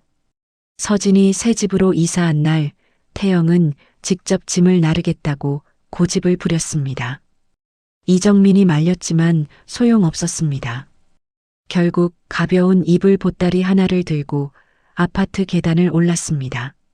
숨이 찼지만 얼굴에는 미소가 가득했습니다. 작은 아파트였습니다. 방 2개에 거실 하나. 햇살이 잘 드는 남향이었습니다. 거창하지 않았지만 서진에게는 충분했습니다. 아니, 넘쳤습니다. 고시원의 2평짜리 방을 생각하면 같은 날 말숙의 재판 결과가 나왔습니다. 배임 혐의로 징역 2년에 집행유예 3년. 실형은 면했지만 사회적으로는 완전히 매장당한 것이나 다름없었습니다. 남편에게 이혼당하고 아들에게 절연당하고 사업가 부인이라는 타이틀도 잃었습니다. 화려한 정장 대신 법원 복도에서 고개를 숙이고 걸어 나오는 말숙의 모습을 본 사람은 누구도 그녀가 예전에 그 당당한 강말숙이라고 알아보지 못했습니다. 동호는 협의 이혼을 마무리한 뒤 부도 위기의 성진테크를 정리하고 있었습니다. 평생 일군 사업이었지만 더는 미련을 부리지 않았습니다. 며느리에게 미안하다는 말 한마디를 전해달라고 이정민에게 부탁했습니다. 준혁은 서진의 아파트를 찾아왔습니다. 출산 축하 선물을 들고 아기 옷과 딸랑이가 든 작은 가방이었습니다. 서진은 문 앞에서 그를 맞았습니다. 지우 얼굴 좀 볼 수 있을까? 서진은 잠시 망설이다 고개를 끄덕였습니다. 준혁은 조심스럽게 안으로 들어와 요람 속 아기를 바라보았습니다. 아기는 새근새근 잠들어 있었습니다. 나 닮았네. 준혁이 작게 웃었습니다. 서진은 대답하지 않았습니다. 서진아. 준혁이 돌아서며 말했습니다. 목소리가 떨렸습니다. 다시 시작하고 싶어. 평생 속죄할게. 서진은 한참 동안 준혁을 바라보았습니다. 미움은 이미 많이 옅어져 있었습니다. 하지만 다시 사랑할 수 있느냐는 것은 전혀 다른 문제였습니다. 지금은 대답 못해요. 시간이 필요해요. 준혁은 고개를 끄덕이고 돌아갔습니다. 서진은 닫힌 문 앞에서 잠시 서 있었습니다. 마음이 복잡했지만 후회는 없었습니다. 저녁이 되었습니다. 태영이 찾아왔습니다.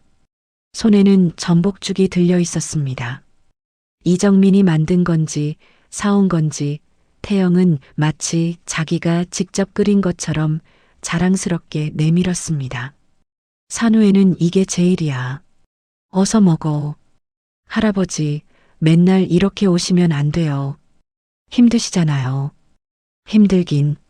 손녀 얼굴 보러 오는 게 뭐가 힘들어.